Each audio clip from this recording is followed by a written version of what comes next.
এখানে আমি একটি প্রজেক্ট তৈরি করেছি। এই প্রজেক্টে এই পেজটিতে যতবার হিট করা হবে সেটা কাউন্ট করে দেখাবে এবং সর্বশেষ কোন তারিখে হিট করা হয়েছিল সেটা দেখাবে। হিট করা বলতে বোঝায় এই পেজে প্রবেশ করেছিল।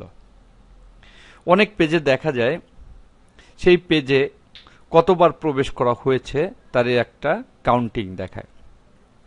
এখানেও আমি সেটা তৈরি করেছি।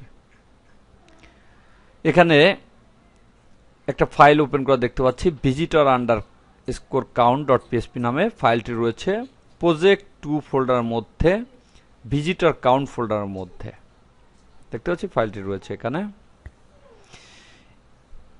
প্রথমে পেজটাকে ডিজাইন করা হয়েছে HTML কোডের মাধ্যমে। দেখতে পাচ্ছি এখানে HTML কোড রয়েছে। এই HTML কোডগুলোর মাধ্যমে মূলত পেজটিকে ডিজাইন করা হয়েছে এবং হিট কাউন্টার বসানোর জন্য এখানে পিএসপির কিছু কোড ব্যবহার করা হয়েছে। দেখতে পাচ্ছি এখানে পিএসপির কোড রয়েছে।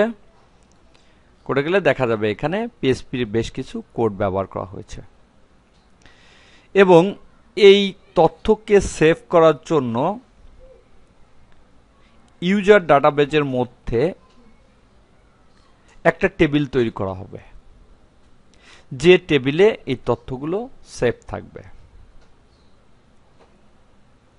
তো আমরা প্রথমেই এই প্রজেক্ট সম্বন্ধে জেনে নিলাম। এরপরে আমি এই তথ্যগুলো সেভ করার জন্য ইউজার ডাটাবেজের মধ্যে একটা টেবিল তৈরি করব এবং তারপরে এই কোডগুলো নিয়ে কাজ করব।